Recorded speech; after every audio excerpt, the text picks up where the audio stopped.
Hello, and welcome to Mind Your Head, a space for people to share their stories, talk openly and honestly about their own mental health challenges, and to give some listeners some comfort in knowing you're not alone. We acknowledge the traditional custodians of the land in which we record this podcast, the Gubbi Gubbi people. We pay our respects to their elders, past, present and emerging, and extend that respect to all Indigenous peoples. We honour their enduring connection to the land, waters and culture, and recognise their invaluable contributions they make to our communities. Always was, always will be Aboriginal land. This episode is proudly supported by True Protein. Use the code MindYourHead at the checkout to score $25 off your next order. Ray, welcome to Mind Your Head. It's an absolute pleasure to have you on today. I've always wanted to get a psychologist on, and it's worked out perfectly that you've come on. And I guess one of the big reasons is a lot of the stories that me and the guests talk about always sort of translate back to what they were like as kids, and it affects them sort of growing up as adults. So thank you very much for coming on. Long time no see as well. I know. Thanks for having me. It's a different experience, but give it a go. See how it goes.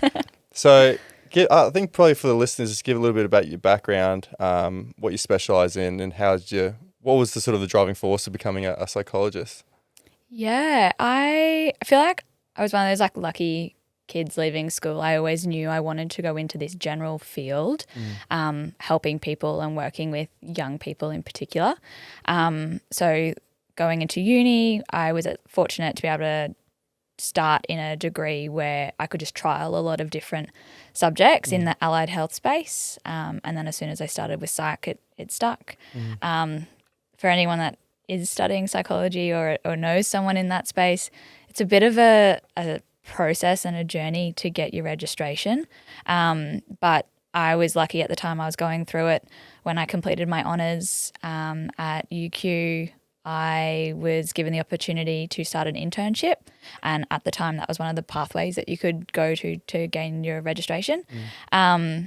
So I was able to jump straight into the workforce instead of doing my master's. So I did about 2 years of an internship working in the field of children and paediatrics mainly. But as part of your registration, you have to be able to work across the lifespan. So that's kind of how I got there. So how did you, what was the reason sort of focusing on sort of adolescents, children and kids and stuff? I don't know. Hey, I think I just have always wanted to work with kids. Yeah. In my head, it was always going to be easier working with kids than it would be with adults. Okay. And has that panned out? Not necessarily. Yeah. It's just a different experience. Yeah. And I think, growing up, I played a lot of sport, and then I did a lot of coaching with young people. And that was always the space I was interested in. I found I was able to connect with a lot of young people as a young adult myself. So that's kind of how I found myself in that space. Awesome. So we got a few questions today. Yeah. I was telling you before, I'm trying not to make it at my own personal therapy session.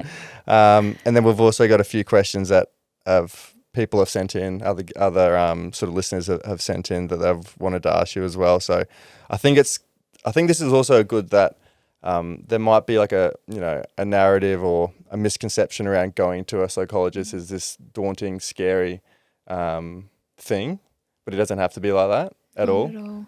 Not as scary as coming on a podcast. No, not as scary as coming on a podcast. Can confirm. Yeah. There is that sort of narrative around that. People would often not want to go see a psychologist because it's how confronting or vulnerable it is. Yeah, absolutely. There's huge stigma around going to see a psychologist. And I get it. It's scary. All of a sudden you have to sit in front of a stranger and tell them your whole life story and you don't know them. It is. You've got to be really vulnerable. But I think there are so many benefits to it in having a separate space, someone different from family or friends that you can speak to that can provide a different perspective. We were kind of chatting a little bit before that, you don't go to therapy to be fixed. You're not broken, and I think that's a really big feeling lots of people have. And it's more just how can we create change? Something in your life, whatever that is, isn't, making you feel at your best. So how can we get you back there? And that's the thing, It's it's very difficult trying to put feelings to emotions and that sort of thing. And something that I struggled with was I didn't like talking to someone that I knew because I felt like, and they did, and it's a natural response for them to feel or treat you differently, have that sympathy or, draw it Elliot. And I'm like, oh, that's like makes it worse when you like treat me differently. Yeah. And I found so much better going to see a psychologist, a stranger, someone I had good relationship with, good rapport with. But I knew that they weren't going to lose sleep over me. No. They could just finish their job, and I knew that they weren't going to worry about me. Whereas I felt like when I was chatting to initially started chatting to my friends or family, their natural response was, that sympathy. They start treating you differently, and that almost adds to the feeling that you're different. Yeah. Yeah, all of a sudden your friends like have your phone number and they text you and they check in on you, and whereas your psychologist isn't doing that. I would say they absolutely are caring about you and thinking about you more than you think know they what I are. mean? But then you kind of develop skills and ways to leave work at work and be able to move forward. And has that been hard for you? At the start was so hard, like especially working with kids. Yeah. And I was like, there are so many kids I just want to like pick up and take home give a hug. and show them what like a predictable environment is or a calm environment could be when their whole life feels like chaos. So I think it's something I've definitely gotten better at. I think time is just a huge part of it. Yeah. But it's what are your tactics or tools to sort of leave it at work? Is it because I've chatted to a few people and they say as soon as they get home they change clothes. Yeah. Like get out of their sort of clothes to sort of break that mold of like this is work time or home time. They just get straight out of their work clothes. Yeah. I exercise is a big one for me, and moving and doing something. Whether it's getting home and going for a run or going for a walk, just doing something to physically think about something else. Yeah. Sometimes I will have a debrief after work, and that can be really helpful. And I think in the private practice I'm in, there's a real emphasis on checking in with people before they leave, making sure everything's kind of sorted before you head home. So you don't need to then take your work. Dwell on it or anything like that. Yeah. So let's get into the first couple of questions, mainly about, the kids and their, kids that are struggling with their mental health and the ways and the signs to look out for. So what are some common early signs that a child is struggling with their mental health that parents often overlook? It's so varied. Is it? So varied. It can, and depending on the type of presentation you're looking at, it can come in emotional dysregulation and outbursts. And I guess the difference is, everyone has outbursts. Yeah, and how can you tell the difference whether it's normal behaviours and then also red flags? Yeah, and I guess it's, if it's a one-off or it happens every now and then is normal. Kids are going to get frustrated. They're learning to navigate their world. Things don't go as they want. They're going to get frustrated. Okay, we manage that and we move on. If it's prolonged and it persists and it's over everything, or you feel like there's no point where they kind of down regulate, or quite often they go from 0 to 100. I was like, well, they're not ever at 0. So I guess it's just like how long it persists. Same with like if a young person is really sad or withdrawn, and we're looking at more of a depression presentation, it's, well, how long has that been like that? Is it just they've had a sad week? Is it it's been months that they haven't wanted to do things? Yeah, right. Lots of, and I guess the neurodivergent space then creeps in, and that can manifest differently as well. But yeah, I guess it really just how long has it been presenting for, and what's the impact then on that young person and their family and their support network. Yeah, and you talked about sort of just before that kids are in an environment where it's just absolute chaos, right? And the word sort of trauma gets thrown around a lot, where I think a lot of people, associate trauma with, abuse, physical abuse, but trauma can also be emotional, not showing that love or attention, or not being there for someone, and not having that, kids not feeling seen or heard. How does that affect a child long term if it goes, unprocessed? Yeah, and I think that's where attachment can really come into it. And, parents hang on to their own kind of traumas, whatever that may be, and it's not necessarily immediately passed down onto their children, but, you know, if the parent's not in a space where they can provide that nurture or the connection that that young person needs, they then take that and go, oh, I'm not worthy of that love. So then all of a sudden they start pushing people away at school, or they start to, you know, become frustrated, and they might become the bully because they're not getting something that they need at home. You know, it can look so different. So different. Yeah. Yeah, and you talked about just then that, you know, passing down from parent, and that's something that I was very cautious of, because I know that sort of my father went through a terrible childhood with a lot of alcohol abuse, drug abuse, you know, physical abuse, that when he became a father, he wanted to change those things. Yeah. But I think there was a emotional side from Dad's childhood that he never healed from. That he just he did the best he could with what he knew. Like that, all that sort of knowledge back then and education, I don't think was around. So Dad wanted to change those physical things about him being a dad, but I think those emotional traumas that I think he's still dealing with now as a 70-year-old, he hasn't sort of dealt with. And I think a lot of that stuff has filtered down to my brothers and I, where we're sort of, I don't know, you know, might be a tricky question too, but, you know, I think a lot of my brothers have all gone through similar anxiety, depression symptoms. But the tricky thing is that we've all had such safe childhoods. Yeah. You know, nowhere near compared to what Dad went through. Such safe, loving childhoods. Yet all of us have at some point in our lives experienced high levels of anxiety and depression. And I'm thinking, where does that come from? Yeah. And how does that manifest? Yeah, absolutely. And I think so much is environmental. Like you said, you can have the safest, loving childhood and still experience mental health challenges. You could be in a really successful career and still experience mental health challenges. Like it's one of those ones, like no one is safe. Like it doesn't discriminate in that sense. But there is an element of it being genetics, right? And whilst there's still lots of like research that goes into it, and no one can safely and certainly say, you know, well, if this person has anxiety or depression, you're definitely going to have it. But it's there. It's an element of your genetics and your makeup. That's why, like, at a lot of intakes, people do ask about parental and like so maternal and paternal mental health. Yeah. Like, is there a history of this in your family? You know, that might change how they respond to you.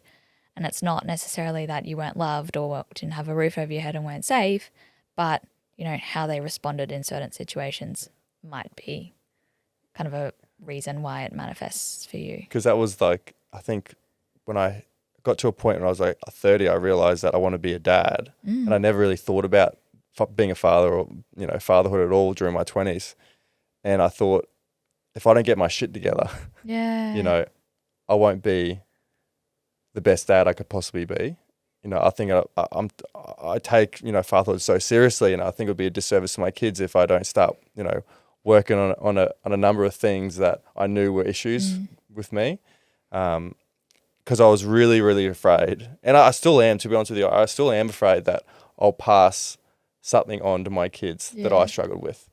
And I always think now, because I struggled a lot, and I always think now that I'm like, oh, I really don't want them to go through what I went through. Yeah. I'm like, how do I fix it? You know, how do I not let that happen? Yeah. And it's something that I talk about now, and I'm trying to do the most I can at this present point to not pass anything on. And I read a lot of Gabor Mate, and I think he's the man. I went and watched him. I was going to say, he was here not so long ago, wasn't he? Yeah, so I went and saw him.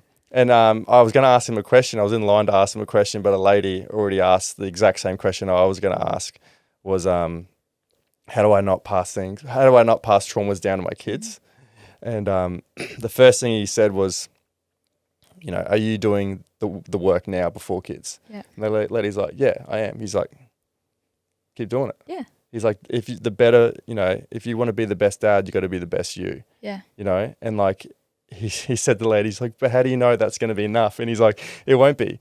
There's no such thing as perfect parenting.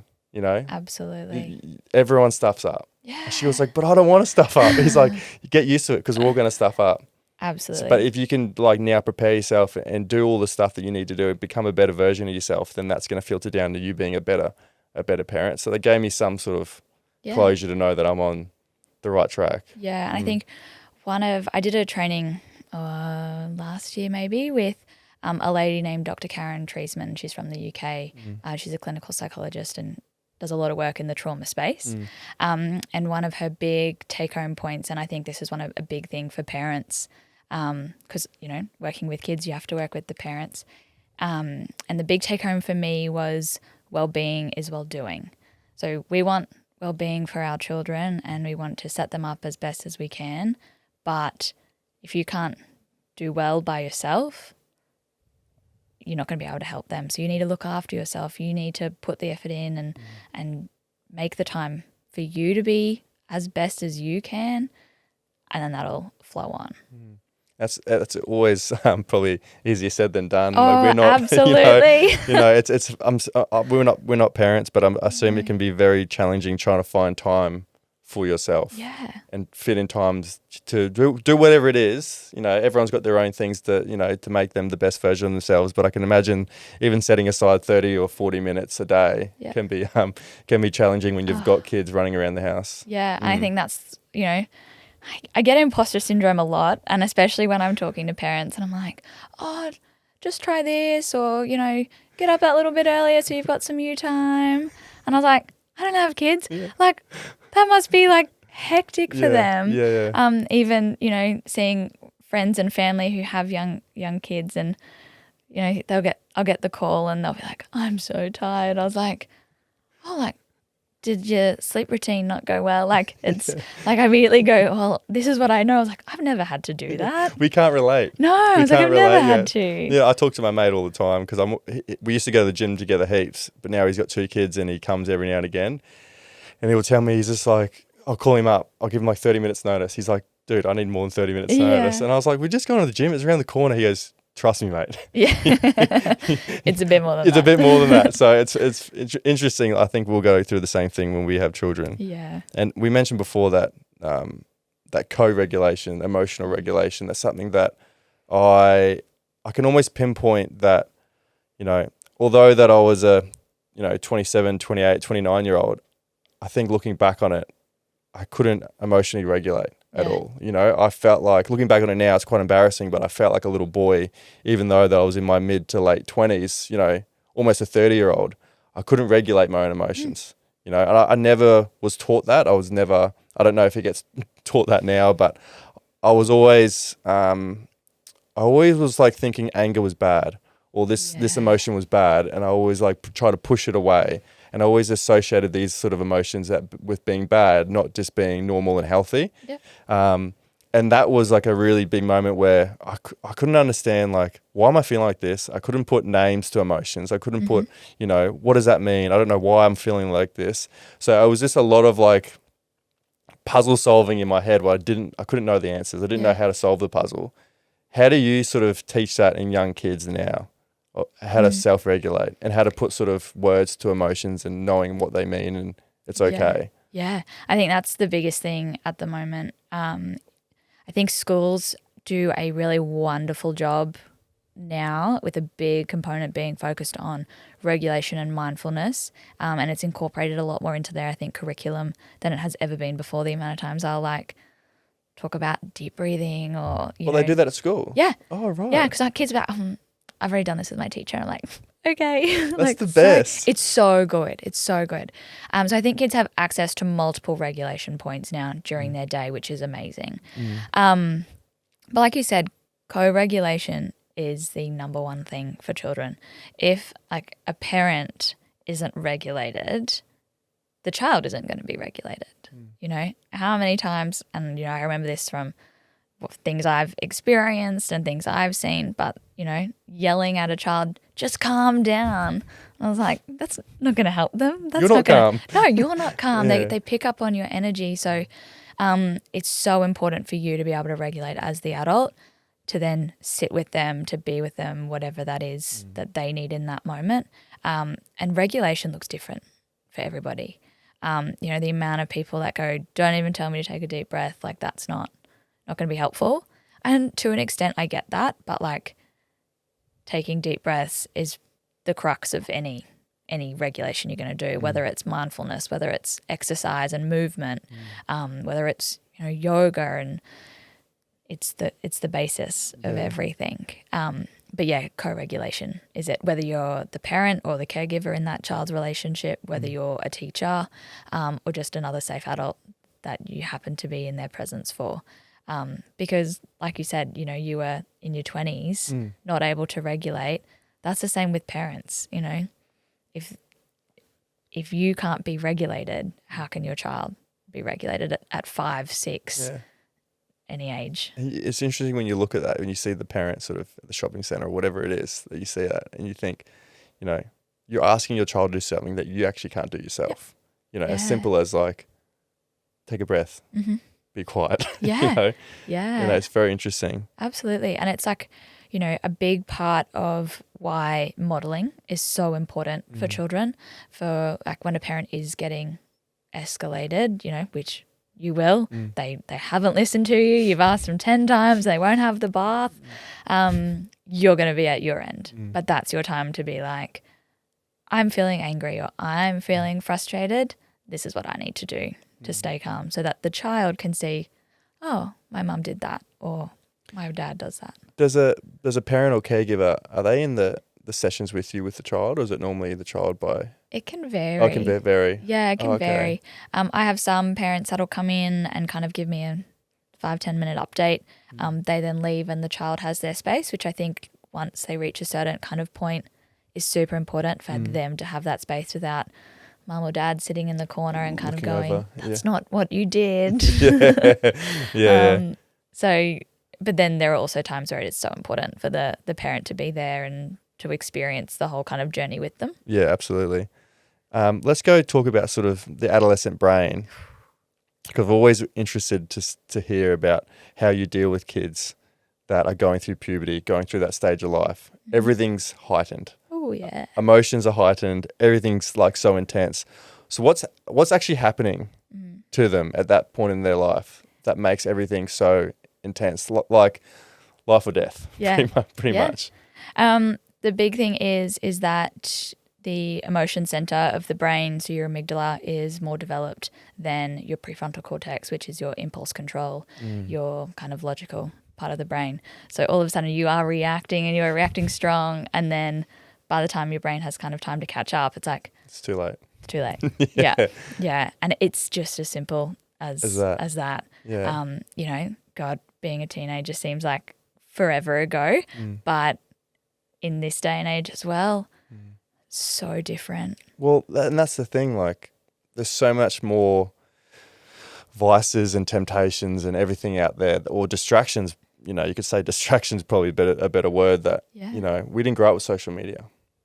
I didn't grow up in a world where I was getting bullied at all. Yeah. Especially going home and then sort of getting bullied. Continue at home, And that's such a, aspect of, I guess, what you do is like, how do you help the kids go through that period?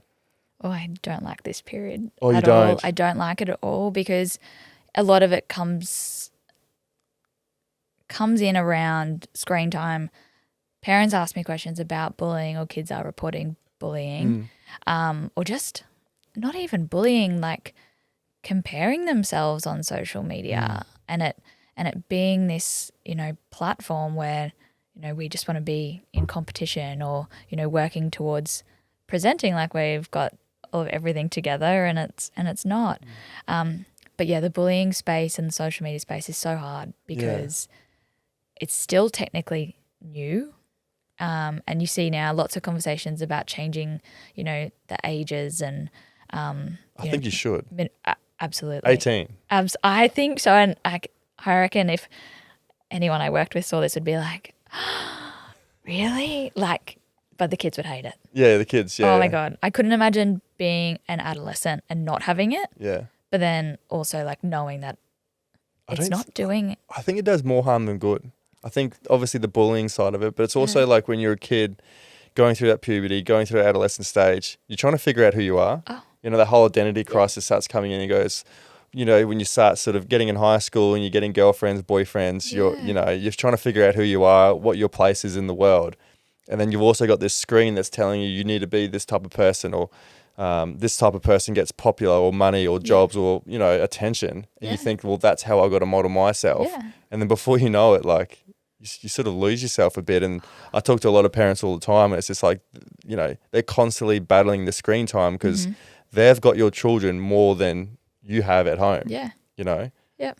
And like, you know, even parents have to navigate it as well because, you know, they don't want their kids to be on it, but they're on it as well. And kids see that. Monkey see, monkey do, isn't it? Yeah. Oh, especially with boys. And like, you know, parents need their downtime. And a lot of that is having a scroll, you know, or it might be listening to a podcast. The kid doesn't know that. All they see is you're on your phone. Why can't I be on mine? Yeah, exactly. Yeah.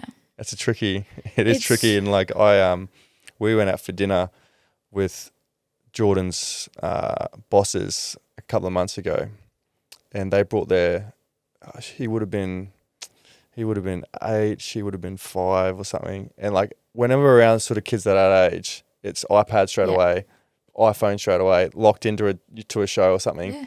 They brought their kids, and this is a 7:00 dinner, and I was like, well, this is pretty late for two young kids. And they had a little suitcase or a bag of puzzles and colouring and stuff. And they sat at the table, didn't say a word, and they like did a puzzle, and he'll get up, tap his dad on the shoulder, another puzzle. Yeah. Dad's like, yeah, here you go. Does another puzzle. For like 2 or 3 hours we were at dinner. It's incredible. And then it got to like 9:00, and you could see them sort of like, all right, I want to go home. They started chirping up a little bit. But for like that whole time, all they did was puzzles. And I asked the parents, I was like, man, you don't see it anymore. Like it's so often you just see, you know, straight you go for dinner, iPad's out, sort of shuts them up. And she was like, look, it was hard at the start, but if you persist with it, honestly, it's like, it's not that difficult if you keep persisting with it initially. It's so easy to give in. It's so easy to be like, oh, just have this. But now they love, like he loves puzzles. And if they do watch anything, the little boy loves Steve Irwin. So it's all the YouTube is just Steve Irwin, Australia Zoo. That's all he watches. That's the best. And I was like, well, that's great then. It is because, you know, like that's so old school. And I think that's exactly what, you know, I know I did. We probably grew up with, you know, you had your colouring in books or your toys and you'd pull them out at the table and whoever was kind of next to you would join in as part of their conversation. Yeah. And it's so important because you get to that point and then it just snowballs from there because those kids who, you know, have had their phone at the table while you're out at dinner are then the adolescents with their phone out and then the parents are like, why aren't you engaging? And it's like, that's all they know. Yeah. And it just continues. And, you know, I think the rate at which YouTube and, you know, all those kind of social medias is developing is quite crazy. And people I'm not a tech savvy person, so it blows my mind. But, you know, we're sitting here having this conversation. We take breaths between our words. Yeah. It's slow. But if you watch something that someone has edited out, the breaths that they're taking in between and it's moving at a much faster pace, no kid wants to listen to you when you're talking and taking breaths. And so slow. Yeah. Disengaged. Yeah. You know, it happens. It like... You could be the most interesting person in the room, but you're not moving as fast as the YouTube video is, so you've lost them. It's interesting because I feel like the attention span of kids is just getting smaller and smaller. So that means whatever they're watching, the entertainment's got to be more and more engaging and it becomes more and more addictive. Yep. And we talked about sort of the pressure of, you know, what you see online and I guess how do you deal with kids that have that pressure to perform academically? I've always asked my guests, what are your 3 non-negotiables for living a healthy and full life? For me, it's movement, community, and good nutrition. I've learned that what you fill your body with plays a massive role in how you feel physically and mentally. That's why I use True Protein. They're an Aussie brand doing things the right way. Clean, natural supplements with no artificial additives or fillers. Everything's made in-house in Sydney's northern beaches using the highest quality ingredients sourced from around the world. Whether it's supporting energy, improving focus, or reducing fatigue, their products genuinely help me show up better every single day. And just like Mind Your Head, they live by values I stand by. Be true, be you, and take care of your whole self. Is that a common thing you see with kids? Yeah, absolutely. When you're, like, I think you put that really well, like when your confidence and self-esteem or,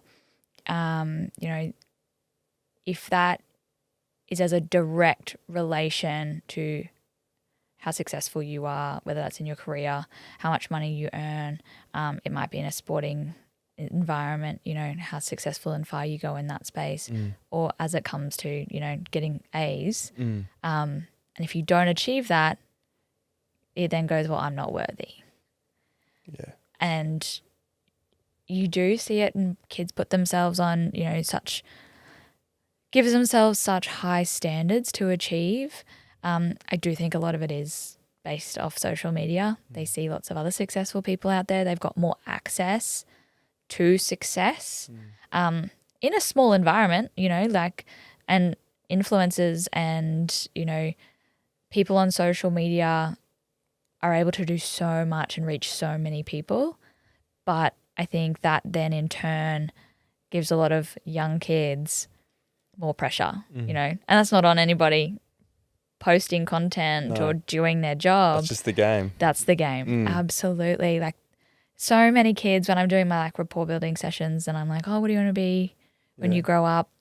And instead of, you don't hear, I want to be a fireman or a policeman or a teacher. It's, I want to be an influencer or I want to be a YouTuber. And I'm like, wild. Yeah, like, that's all they see. That's all they see. Yeah. It's what they experience. Even like children being influencers, like, I don't know their names, but they unbox things on YouTube and get all the free stuff and stuff like that. Yeah. And kids like, I want to do that. And like, I don't blame you. Like, that looks great. Yeah. It's just it's a fickle world though, isn't it? World. Yeah. Because I've got a family friend that she's 16 and she's left school to be a Instagram model. I'm like, what the fuck? Who's 16? Like, what's crazy? What's going on? And she does like photo shoots and like bikini stuff, and I'm like, she's 16. Yeah. Like, isn't this illegal? Like, what's feels going illegal. on here? Like, what is going on in this world? And it's almost like given that false sense of reality, because that's not real life. Like what you see on social media, and kids, they can't distinguish what's real and what's not real, and they just see social media thinking that's the real world, and it's far from it. Yep. That's just the highlight reel that they want you to see to suck you in. And I think like they get out of high school or get out into the real world and they realize like, shit, there's actually not like this at all. Yep. It almost underprepares kids for the future. Absolutely. And like, you might come out with a degree or a grade, and then you know what you got into uni. But a lot of kids come out of school, high school, and they have no idea what they want to do. Yeah, it's really quite confronting when you're in that space, and you're so vulnerable in that space, and you feel like you want to have everything together, but you don't, and you shouldn't be expected to either. And I think times have changed as well, where you might have gone into a career and stayed in that for your whole life. I think they say you do up to like 5 different types of jobs now, and I'm like, it's crazy. It's crazy. Well, I'm definitely past that, and I still don't really know. No. Well, this is what I want to do. Yeah. You said before how you said you're building that rapport with the kids. What do you say to them to make them feel that you understand them? Because a lot of the time I think it would be like kids, coming to you, not feeling understood. Yep. They probably don't understand why they're feeling like this too. Yeah. Is there some things that you can give us that you sort of say to them that helps them be understood? I feel like the rapport building space is letting them know that it's their space. Yes, their mum or dad or caregiver has brought them there. And usually there is this like stigma, this sense of like, I'm a naughty kid, that's why I'm here. I'm doing something wrong, that's why I'm here. So they don't really want to kind of borrow me. Because you're the baddie as well. Because I'm here, I'm on mum and dad's side. Yeah. So letting them know that, this space is for them. If they don't want mum and dad in there, we kick them out. If, they want to tell me something, it's not my job to tell mum and dad word for word what it is that's going on for them. My job is to make sure that they have a safe space to be able to communicate and learn to communicate what their experience is, and to then give the information that's needed to whoever it is that's taking them home that day to keep them safe at home. Yeah, okay. Neurodivergence. Yeah. That's a word I didn't know before meeting you. Yep. Do you want to explain a little bit about it? What does it involve? God. Is it a long one? I feel like I don't even know how to start. Oh, really? It ADHD? Yeah. It's neurodivergence really encapsulates, I guess, your typical autism and ADHD. Definitely other things kind of come under the umbrella, and it's not just those two. Absolutely. There's a lot of, I guess mental health can dabble in there as well, because it's rare for someone with autism or ADHD just to present with autism or ADHD on their own. They usually have related symptoms like anxiety or depression. Oh, right. But yeah, normally you're kind of autism spectrum disorder or attention deficit. Yeah. Do you feel like it's becoming so common now with kids? I hear a lot of things where, a kid's got lots of energy and they go, yeah, you got ADHD. Yeah. Is it like that? Or is it, is it being misdiagnosed? Is it, I see it all the time when, kids have got heaps of energy and they just go, yep, you've got ADHD, you're over there. And I think, I do think a lot of it is being misdiagnosed. A lot of it needs to be stripped back to look at the impact and I guess the reasons for that behaviour. And when we strip it back and look at the environment and we see screen times through the roof, or, they're not getting their needs met at home, or they've been through a massive transition like moving from, kindy preschool to prep, or kindy to prep now. These are huge transitions. All of a sudden you're at a play-based centre where you can move around and do what you want. Now you're told to sit at a desk. Anyone's going to be bouncing off the walls, Yeah, I never really thought about it like that, yeah. Yeah, I just think there's a lot that goes into it, and it really has to look at what's the impact and how long has it, I guess coming back to how long has it been going on for? Has this young person had time to settle in after this transition? No? All right, well, let's give it a bit of time.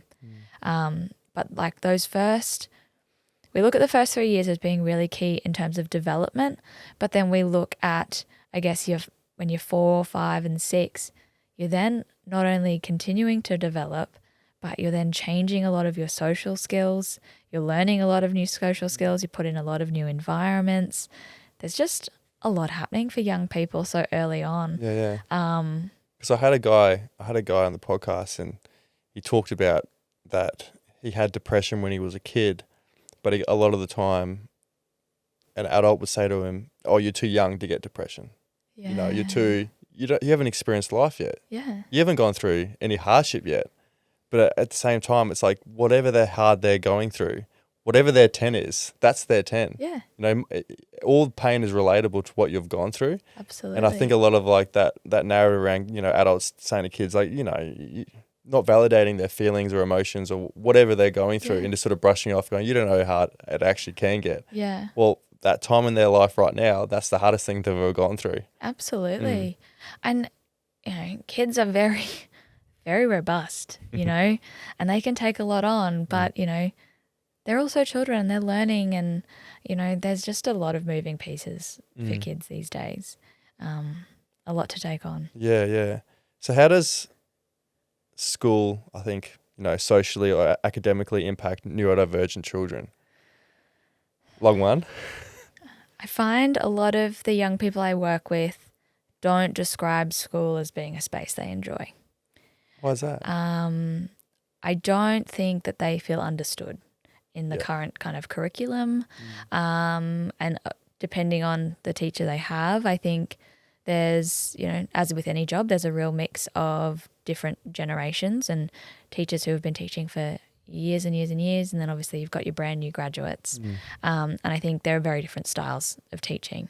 I find that children who are neurodivergent respond really well to anyone who can validate their experience, that can be flexible with their kind of delivery of content, and can use a strengths-based approach. With children who are neurodiverse or neurodivergent, they have sensory overload. And, you know, I remember walking into my school classrooms and there are pictures hanging wall to wall and there are streamers and there are colours and it's a beautiful space. But to someone who is neurodivergent and has that sensory overload, they're like, this is my worst nightmare. This is hell. Yeah. I'm distracted by every single thing in this room other than the thing I'm supposed to be focused on. You know, we want to be able to make accommodations for kids who are neurodivergent and whose brains just work a little bit differently.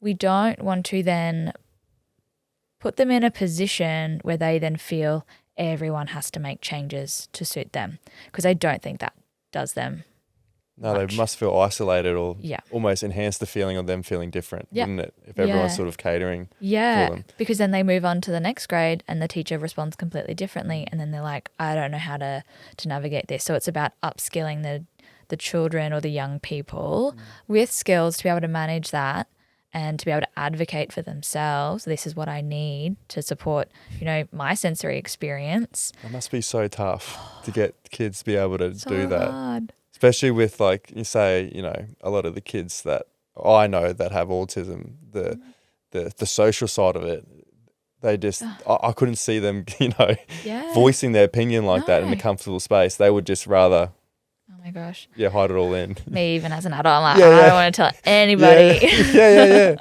Yeah. It's so hard. And I think, you know, playtimes, whilst people go, oh, get outside, run around, burn your energy, be with your friends, that in itself can be really overwhelming as well. And I bet. so many schools do such a great job where they've got, you know, enrichment centres, hubs, different spaces that they can go to just chill out. Oh, is it? Yeah, it's so good. I think school is really hard for a lot of people, and I think there's probably a lot of different changes that people would argue need to be made within the Department of Education. But I think one thing that they do is allow that space for kids to have a breather. Like, I don't ever remember there being a space set up where you could retreat to other than the library, but you had to like sit there and read a book. I remember having like sleep time at preschool, but like that's about it. Like nap time, you'd have nap time, but like nothing at high school, like nothing at all. And you kind of felt like they just had to fend for themselves. Like, and at the same time, as kids, we don't understand that either. Like, we don't have the education around. No. We hear autism and then we just think, oh, that they're different. Yeah. But like, they might, they might process information differently. They might, they might say things or differently, but they're not different. Like, we're all the same. No, I think that education with teachers, but I think that education with kids too. Yeah. How to support that child or in the best way they possibly can. Yeah, absolutely. And I think at the end of the day, we're all social beings and everyone needs connection, even young people. And obviously the autism spectrum is so vast, no one looks the same. I think I'm on the spectrum. I've had a few people. I reflect on my cousin at one point said to me, do you think I have something?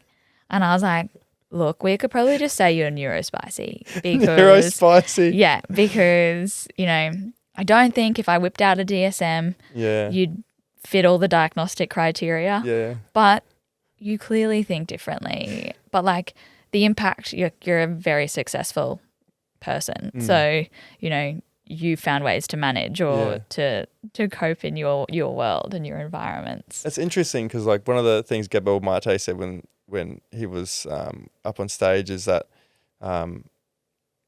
he said, don't lie to your kids. He said the best thing, because a lot of the time when you're a parent, you try to hide or protect things, protect your kid, hide things from them, make sure they've got the safest environment, most comfortable environment ever.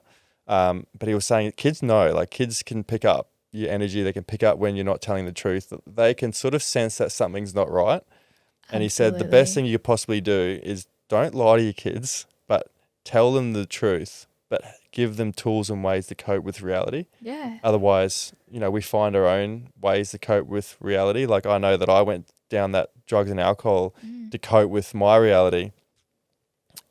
And like more often than not, we choose, like we find the wrong things to cope. Yeah. It doesn't have to be, drugs and alcohol. It could be gambling or sex or, social media. It can be all sorts of different addictions that you need to give yourself that sense of release or calmness, a sense of like, escape, where you've got to like escape the thoughts in your head.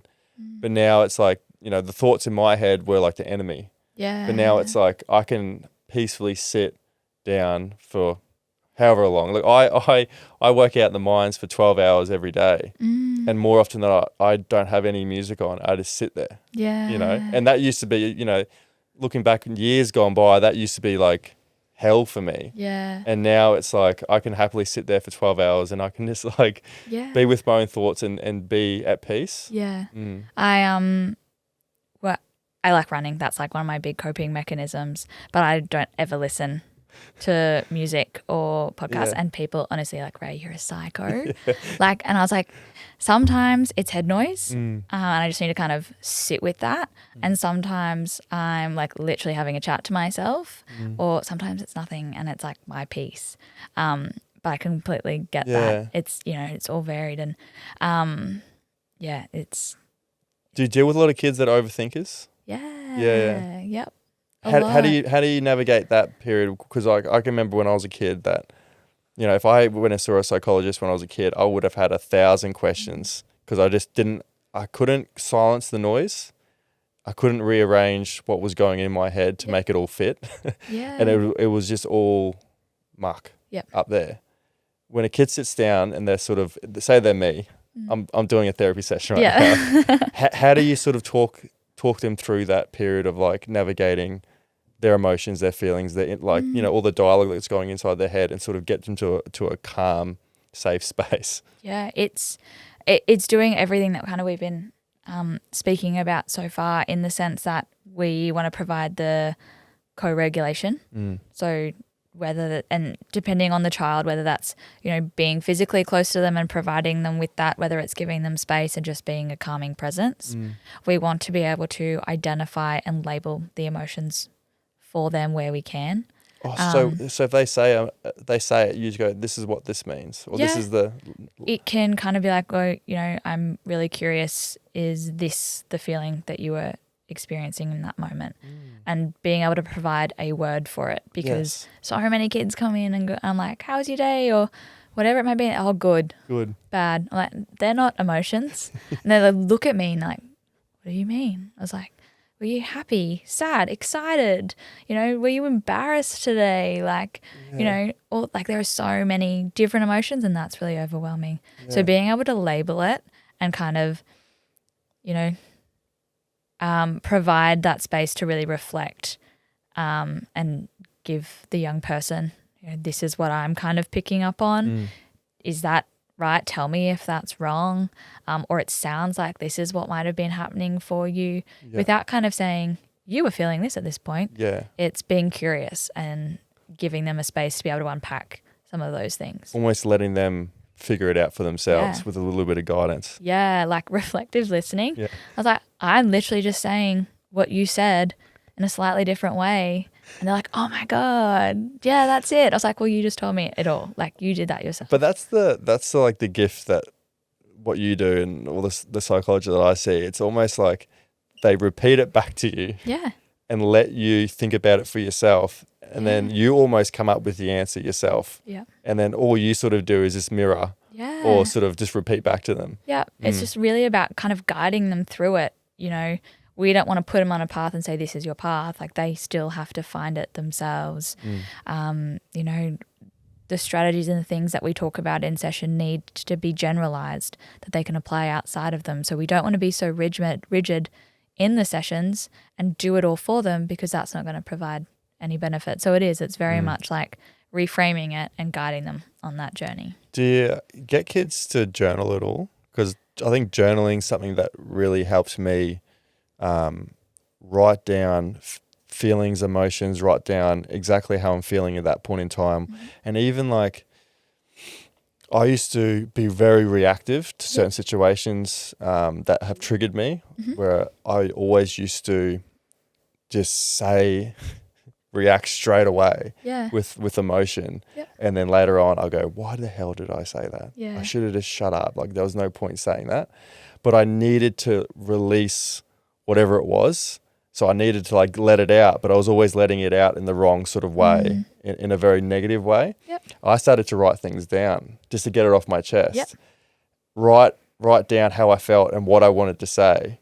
And like, I would always have this thing where, you know, if I still wanted to say it a week from then I would say it. And like, honestly, like 9 times out of 10, most of the time, I would read it back and go, thank God I didn't say that. You know, but it felt great that I had to like, you know, almost let it go, like release it off my chest and just, you know, send it away. So many kids come in and go, I can't get to sleep at night as I just have all of these thoughts in my head about the day, what's coming up tomorrow. So using ideas such as like a worry box, where you literally just write them out and put them in a box, get them out of your head, get them somewhere else, revisit them in the morning. Is it still something you're worried about? Let's talk about it. You know, bring that to mum, bring that to dad, whoever it is. I think journaling is something a lot of people struggle to lean into. What do you think that is?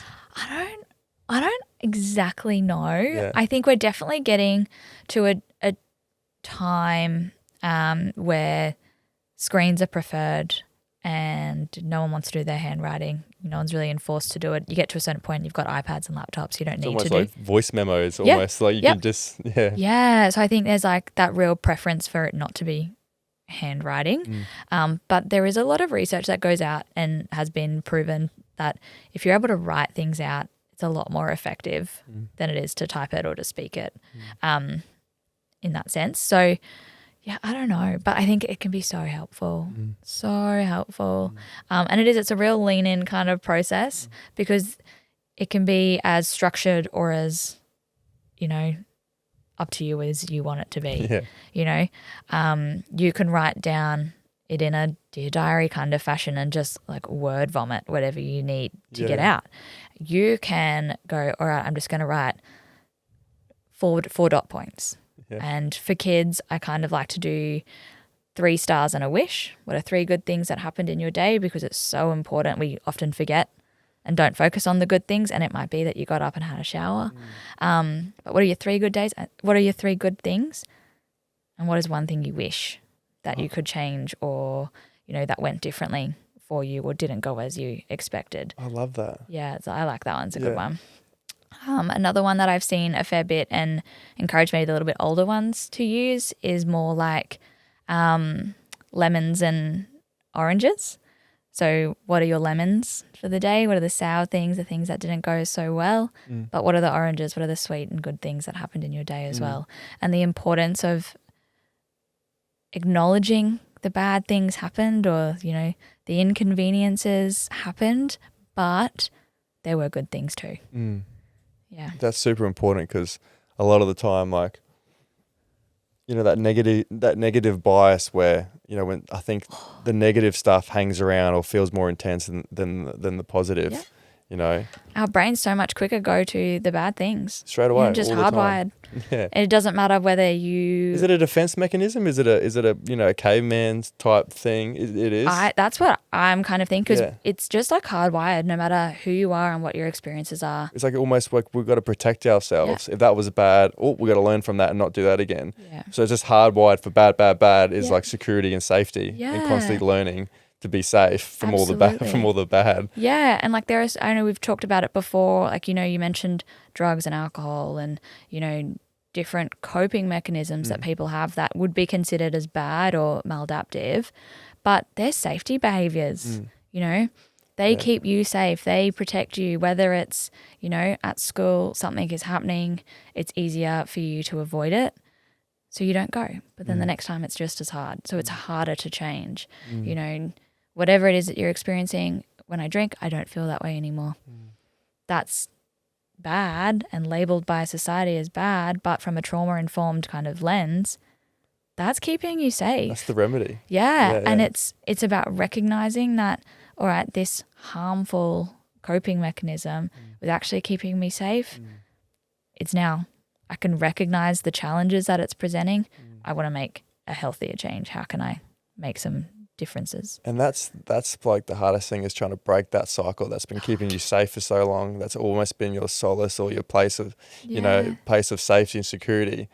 For years, that was like the thing that you aligned yourself with. And to break that and to recognize, like, yeah, it might be my safe space, but it's not doing me any good. Yep. Like almost starting again and be like, all right, what do I got to do now to find something that's going to be more healthy for me? Yeah. That must be like, I know for me, like that was very hard to break that, because it felt like starting again. It's just like, here we go again. Like I found something, it may not be good for me, but at that point in time, it was good for me. Yeah. And it's with any behavior change, whether you're an adult or a parent trying to implement it with a young person, you usually see the spike. We're trying to implement a strategy. Behavior is getting worse. And, it's not working. Persist. Stick with it, because it's change. We're getting used to it. It's hard. We're pushing ourselves. It goes up and then it will plateau or it'll come down. Yeah.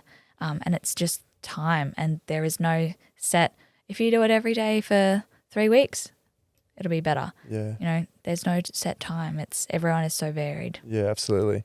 What's one thing you wish every kid who struggles with their mental health could hear? That their emotions are okay. Yeah. Like it's as simple as that. You're allowed to be sad. It's okay to be angry. What's not okay is the choices we make. Right? But you're not getting in trouble, or the responses you're getting are not because of the emotion. It's because of the choice. It must be hard to get that through kids, isn't it? Like so hard. Especially, I know, like especially with boys, when it's they're fighting and it's anger, and it's just like anger's always a bad thing. Yeah. Always painted as a bad thing, but it's such a natural, healthy emotion to feel. Absolutely. And I think it's a narrative that's so common. If I feel angry, it's bad. Yeah. It's not. I thought that for years. Yeah. Yeah. And it's feeling angry, so normal. Everyone feels angry. The level everybody feels anger at is different, sure. But the emotion itself is so important. We need to have it. We need to be able to experience it. We need to be able to regulate so that we can make better choices, so that we're not hurting ourselves or others. But the emotion, it's okay. So okay. Yeah. I love that, because I think for years I always associated anger, jealousy, resentment, all that sort of stuff as just negative, bad emotions. So whenever it came up, I would suppress it. Yeah. Whenever it came up, I would suppress it. And I was just constantly suppressing these emotions that I'd labeled as negative, or society labeled as negative, or what we got told at school or parents or whatever it is. And then before you know it, you've got these kids or these young men, these young boys that have just been suppressed their whole childhood of this emotion, and all of a sudden they have an outburst or whatever it is. And it's like you said, going back to that, regulating your emotions and knowing what to do and labeling them and going, all right, this is, like you said, like your emotions are valid. Yeah. It's all natural. Yeah. And, that's actually where you see the danger, I guess, is when you push it down, you push it down, you push it down. So instead of getting angry the first time and, it was a 2 out of 10, you're now out of 10 out of 10 exploding. And to be able to regulate at that level, so much harder than it is to be able to regulate when you're frustrated. It's... How do you regulate when you're in the moment and you're at an 8 out of 10? Because that's something that I've had to learn. And I'm very happy and proud of myself that I'm at a point where, like I said before, I used to like react, and then later on I'd be like, why did I do it? Like, why did I say that? Why did I do that? And now I'm at a point where something triggers me, and something will always trigger me. I always felt like I was always trying to remove the trigger, right? And I felt like I was just a losing battle, because there's always something new that like comes up that I'm like, oh, that got me angry. Yeah. But then I think like, that's fine that it got me angry, but it's what's not fine is how I'm reacting to it.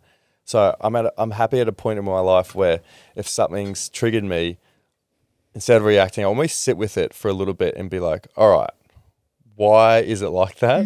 I have two choices: either get mad for the day, and that's what it was like. Yeah. I'll get mad for the day, or I take it for what it is.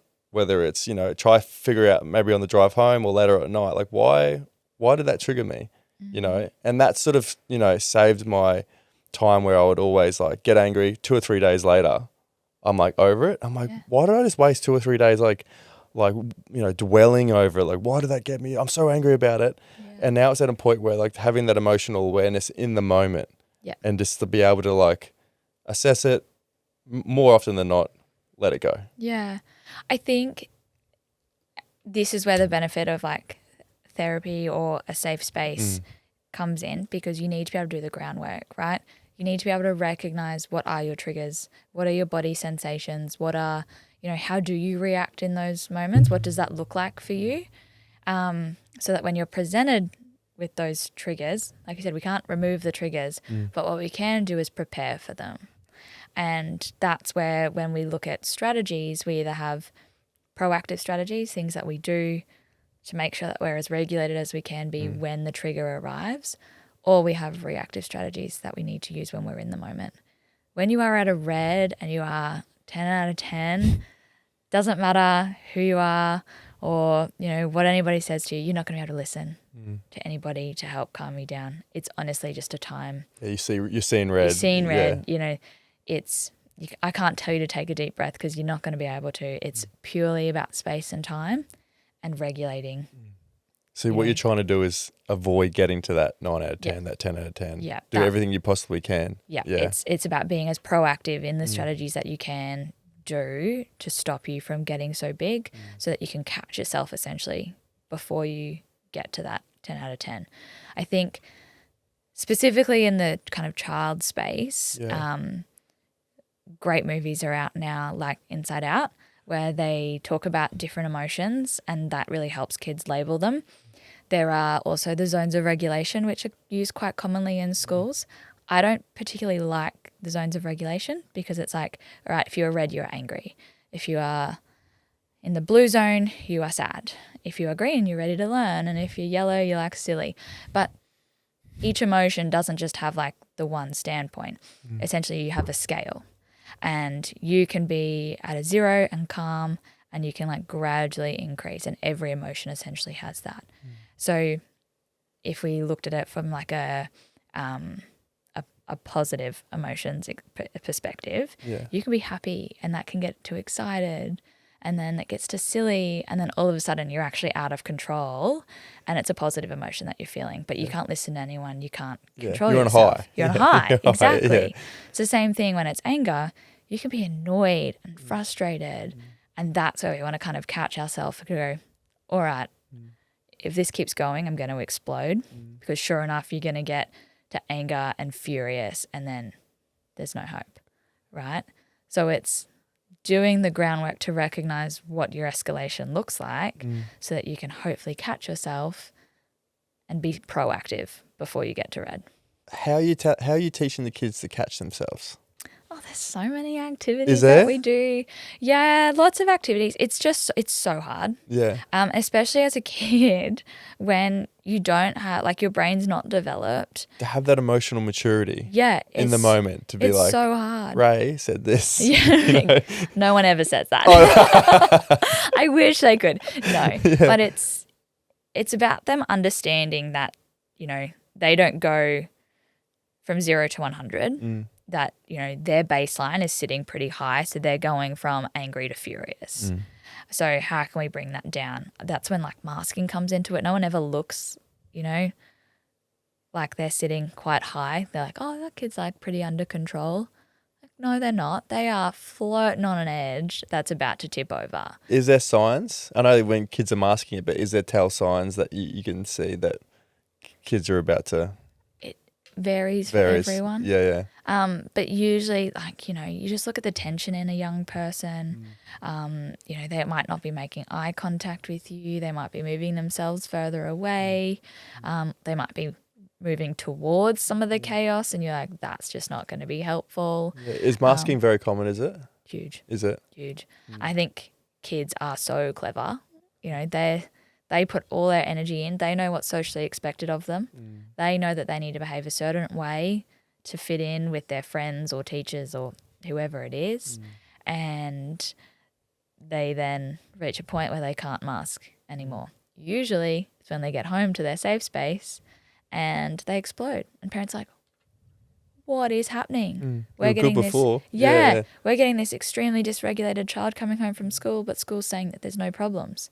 It's because they are working overtime to keep a lid on things. And then by the time they get home where they know that they can, let their walls down and that mum's going to be there to help them, that they explode. Man, we see that in adults as well, like that masking, like, I just think about it now. It's just when it goes unaddressed, it's interesting how, if you don't deal with it or acknowledge it or work through it, how that becomes you're an adult and you do the exact same thing at work where, how you going? Yeah, good. Yeah. Living the dream. Yeah. I see it at my work all the time where people say hello to each other. How was your week off? Yeah, it was good. Yeah. Just to make conversation. But reality, when they go back to their rooms or camp or something, they're just in the her locker, like they're struggling. Yeah, classic one for, I guess, women. I'm fine. Everyone knows you're not fine. So look in that camera and tell all the men listening. Exactly. What does fine mean? Not fine. Not fine. Ask questions, help. It's just, it is. It's, no one wants to be the burden. No one wants to, flip their lid. No one wants to make someone else take all of whatever it is. Is that the bottom of it, do you think, while we mask, because we don't want to be a burden? Yeah. Yeah. Absolutely. Like, everyone wants to, we're social beings. We want to have positive social interactions. If we talk about what's going wrong, we feel like we ruin the mood. We don't want anybody else's day to feel like ours. So I'm fine. It's funny because when we think about that, about ourselves, we automatically think people don't want to hear us or we're a burden. But if we hear a friend struggling, we're the first ones to be like, why didn't you tell me? Yeah, absolutely. I'm always there for you. Yeah. But if it's you think, people are going to think I'm weird. People are going to get annoyed. People are going to think I'm a burden. But it's when it's the opposite, you don't think like that, Not at isn't all. it? Yeah. We're almost so hypercritical of ourselves in situations like that. Yeah, absolutely. Absolutely. All right, we're up to. Oh, sorry, I jump all over the place. That's fine. Got to neatly tie it in a bow at the end. You've answered a few questions just then. For any adult listening, what's one mindset shift that could change the way they support the young people in their life? I think it comes back to what we were saying before, there's no such thing as perfect parenting. And that you have to be able to look after yourself to look after anybody else. If you're running on empty and then your young person has a meltdown, maybe they fall over and they need you, and you're like, I've got nothing left to give. You're the person that always has to be giving.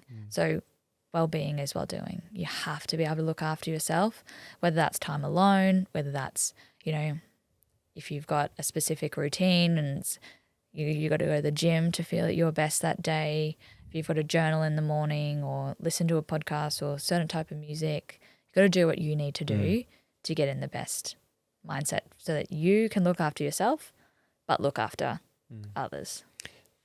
When you chat to parents, do you do any work with them in terms of their inner child? Not so much. Not so much. If a parent came to me, I probably could. Yeah. But in the sense that the client for me is the child. Yeah. So I would always encourage, and this is where I quite often tell parents that, this is not a space. We're working on you and your parenting as such. So I can identify that maybe you need some more support in this certain area, and I would refer them to someone else. Yeah. Because I think one of the questions that I'd love to sort of ask you also refers back to sort of my childhood and things that I've experienced. But so many of us sort of we're in our 20s or 30s, we're adults, we realise, so many things shaped us when we were children. Why does it take us until we're adults to recognise those patterns or those experiences for us to want to change them? Yeah, it's a good question. And, you know, depending on what the experiences are, it can really depend on, is it, you know, our brain has now fully come to terms with what it is that we experienced. I think, like I said before, children are robust. You know, you don't have to have necessarily an extreme trauma experience to have moments where you're like, you know, you now get to an adult and you are like, oh, why did that happen? Why do I respond like this? So, yeah, it's tricky. It is tricky. It is tricky. I do think a lot of it is it takes anyone a long time to process it. So maybe it is partly that our brain kind of fully develops. Maybe it's, you know, we're so stuck in a space where we just need to push it down that we reach a point where it's like, okay, I'm ready for this now. Everyone's journey is so different though. It's tricky. How's your knee? Yeah, so sorry, I'm just constantly fidgeting with it. No, Did you get arrested on something? No, it's Are you okay. sure? Yeah. Oh, I thought it was hurting. I had Lockie Welch came on the podcast. His one episode got released last week, and he shared how he lost his best friend to suicide when he was about 15 years old, and he didn't process the grief, and he sort of turned to drugs and to feel, you know, like we were talking about before, feel that release and to feel a lot better than what he was feeling. How important it is, like we talked about before, having that safe space for emotional healing. How do you sort of create it when it's sort of at the family home that a kid can sort of process that grief and not carry it? Does it go back to what you said? Kind of, yeah. Because I think, you know, obviously children, they process grief so differently to adults. Grief, Is it? it's a tricky. Okay, everything's tricky. Yeah. No. Have you dealt with a lot of kids going through grief? No. No. Okay. I haven't. Yeah.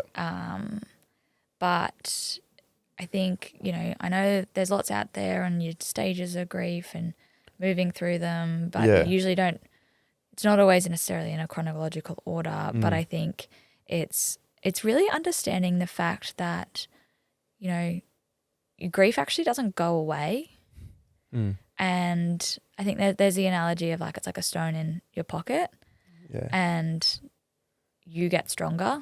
So the stone feels lighter as opposed to it disappearing. And kids, I think, depending on what type of grief it is or where it happens, you know, returning to the family home where maybe that's a cause of a lot of the grief.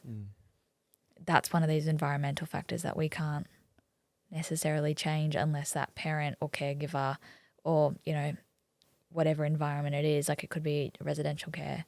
Yeah. You know, there's a lot of uncontrollables in that. So it's how can we support the young person getting to a point where, you know, they feel stronger and they've got those skills or the space to be able to navigate it. And again, it's okay to feel what they are.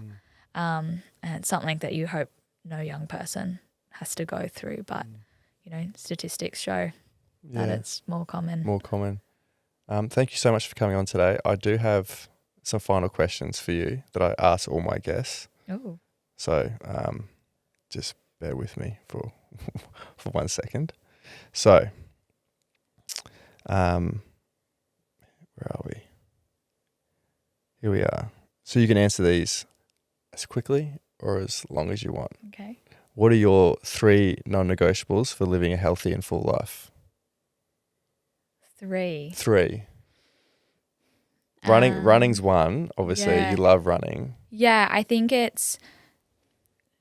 for me, it's running. For other people, I would say it's having an extracurricular. Yeah. Right? It's something away from school and home, another place for you to seek connection. For me, that's running in my sport. Routine. Oh, you're a big routine girl. Big routine. Oh, yeah. Not necessarily like at this time I do this, like super rigid, but I think it provides predictability for your day. I think there can be so much, particularly for me in my day, that's unpredictable. I don't know what people are coming in with. I can be as prepared as I want to, and they come in and go, we're not talking about any of that today, Ray. Buckle up, it's a big one. And I'm like, oh, okay. Yeah. So I need to be as prepared as I can. And for me, that's routine. What's one more? I don't know. You don't know? We've got, what about sleep? Oh, sleep's huge. I love my sleep. You love your sleep? I love my sleep. Although sleeping with an injury is proving Tough. Can't move. Can't move Can't as roll much. over. Yeah. Are you a back sleeper now then? Yeah, hate it. Terrible. It's actually awful. What have you always been, a side sleeper? So I don't like on my belly, Yeah. you know. Just, yeah. We'll get used to that. Yeah. Sleep's huge. Also like eating. Oh God, now I'm not going to be able to stop. Yeah, that's like right. making sure you've eaten enough. Are these sort of some of the things that you tell kids as well? It's not just, what's happening at school. It's like, what are you eating? Like, how's your sleep? Yeah, a lot of kids like have that chaos environment back home. I have one client, and if they ever heard this, they would be like, stop telling me to eat food. And it is like, it comes back to like your Maslow's hierarchy of needs. Have you had enough water, sleep, food, and do you have shelter? Like, which you think, everyone does. But so many kids are too busy or distracted that they don't eat enough food. So then they topple over so much quicker because they don't have anything to sustain them. So, yeah. It is a privilege, like looking back on it. It is such a privilege that I grew up in a household where we never had fast food. Never. Like mum and dad always cooked home meals for us. And I didn't know how much of a privilege that was until I sort of left home and experience other people and their backgrounds and other families and that sort of thing. Even people I work with out in the mines that, I work with 25-year-olds. I know a 40-year-old. I work with a 55-year-old that doesn't eat greens, that doesn't eat any veggies, that doesn't eat anything. Like it's always steak, gravy and chips. Yeah, right. And I'm just like, he's like, oh, no, hate that. Don't want to try that. And I'm like, it's good for you. And he's just like, nah, steak, gravy and chips. I go, how long have you been having that for? And he's just like, all my life since I was like 10 years old. I'm like, okay. Yeah, crazy. Yeah. I feel like I can tell the difference on a day where I've like had kind of my couple of pieces of fruit that I'd have as my snacks or throughout the day and the days that I don't. And I'm like, just like the difference in craving sugars and things. It all plays in. And then it all plays a massive role, doesn't it? Huge role. And like even neurodivergent kids with medication, that suppresses their appetite. And they're like, Ray, does it? Yeah, like Ritalin is a really big one you're not as hungry on. Yeah. Like, Ray, I'm just not hungry. I'm like, but you still need to eat food. Yeah. And trying to find ways, like when your body is saying, I'm not hungry and still needs to be fueled, because you're going to hit a point where you're just going to crash. Is there natural remedies instead of taking medication? I don't know. You don't know? I feel like that's really not a space I've looked too far into. And obviously medications aren't even my space. Yeah. That's more for like psychiatrists and pediatricians. But I hear a lot of clients try different natural remedies and they report good things. So I feel like there's always options. Yeah. But yeah. Who's your hero? Oh, I feel like my gut says like my parents. Yeah. But right now it's my granddad. Why your granddad? Oh, because he's just an angel. I'll probably cry. Is he the man? He's just the man. Yeah. He would do anything for you. Yeah. He has given so much to my mum and my uncle, and he's had many things he's wanted to achieve in life. But if his kids needed anything, always there. Always there. My grandma has dementia, and she recently moved. It's probably been a little while now, into like an aged care facility. So he's like on his own, but he is like thriving. He visits her every day, and then he goes and he plays bowls, and he's like so happy, and it's like a scene out of the Notebook. So much love to give. Yeah. And I think that just trickles down, that constant giving and caring. So I'd say My granddad. And it's so nice to see him like with my nephew Yeah. and the light that brings to him, and then my grandma, and Yeah. it's just beautiful. So I'd say my granddad. Well, he's setting like an example, like it filters down of like how to show that love, because you guys see it, Yeah. and then you see a positive, influence in your life. Absolutely. It's amazing. How have you defined success? Mm.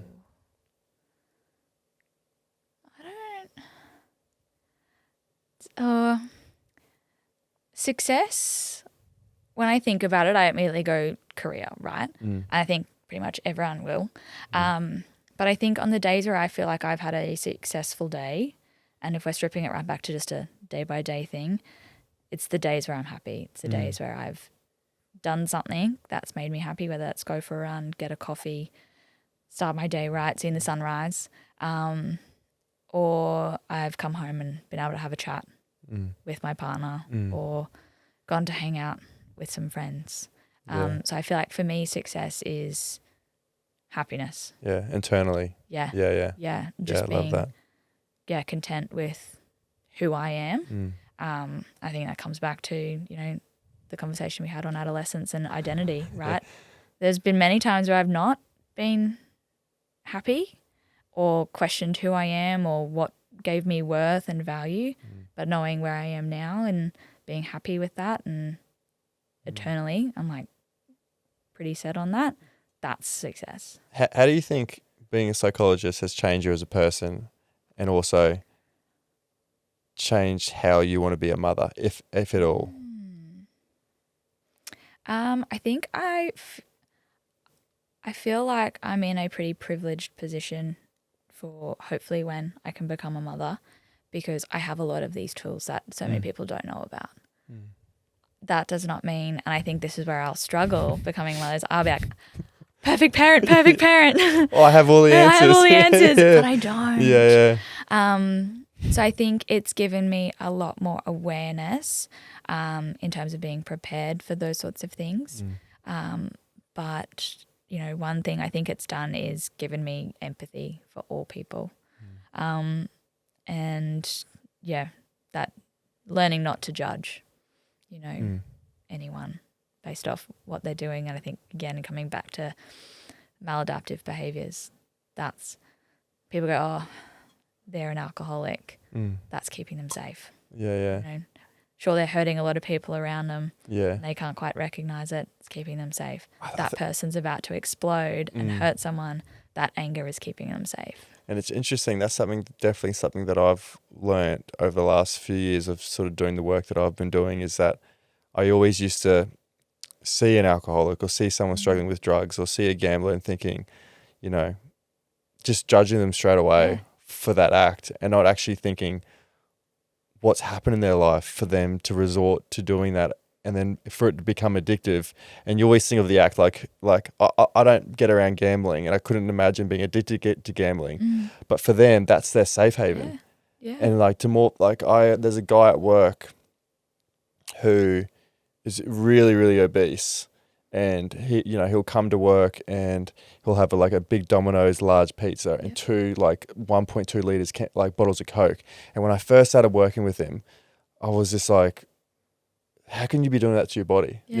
Just honestly, if I'm being honest, I was full judgment. Like, how can you be doing that to your body? Like, that is ruining your body, right? And I'd always still not avoid him, but I would always be like, oh man, I can't believe you. In my own head, I would never say it. In my own head, I'd just be like, oh, how did you just finish that large pizza or that garlic bread? And I'm like, that is, you're already overweight. Why are you doing this? And I sat with him one day at dinner, and I started chatting to him because I was just wanted to ask him a few questions. I could understand that no one really chatted to him too much at work, and I was like, well, I think there's something else going on. And I found out that his mum and dad and sister died in a car crash when he was 15 years old, and he was raised by his auntie and uncle. And he was like, that's when it started. That's when I started eating, because eating made me feel good in a time that I was going through so much pain and suffering and sadness. When he started eating, it was the only thing that started making him feel good. Yeah. And he openly said that to me. He was like, this is what happened. This is what eating makes me feel like. And I was like, in my head, I just said, I get it. Yeah. Like, I understand that, like, I know why. It's not just eating for you. No. It's your safe place. Yeah, absolutely. And everyone's story is so different. And you can think you know what's happening and have no idea what's kind of underneath. It's crazy. So crazy. If you could go back to a time in your life, where would you go and why?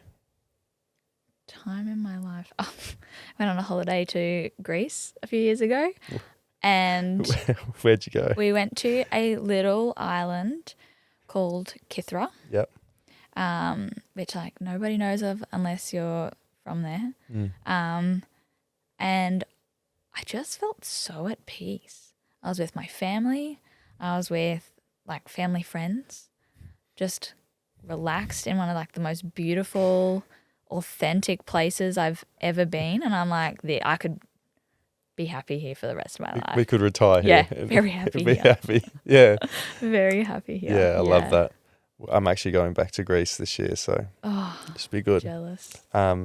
Again, thank you so much for coming on today. I know a lot of my audience and a lot of the guests have come on grew up in environments where emotions weren't talked about. Sort of their emotions weren't valid. So, you know, this whole podcast and one of the main things is trying to break that cycle, and not only with young kids but also with adults and parents, trying to break that cycle of validating emotions and being okay with talking about emotions. So thank you so much for coming on today, with all the work that you're doing, for sharing all your insights, and it's been amazing sort of catching up after so long. I know, ages. Yeah. But no, thank you for having me. It was a challenge to sit here. I feel like I've still got so many things in my head. I'm like, why didn't I say this? I could have said this. We can keep going. No, please don't. But no, thank you. Yeah. Thank you for having me and starting the conversation. That's right. No worries. Thanks so much for listening to another episode of Mind Your Head. If you'd like to support the show, be sure to subscribe to us on Apple Podcasts, Spotify, YouTube, wherever you listen to your podcasts. It really supports the show and helps others discover us. Don't forget to join us on Instagram and TikTok at mindyourhead.podcast.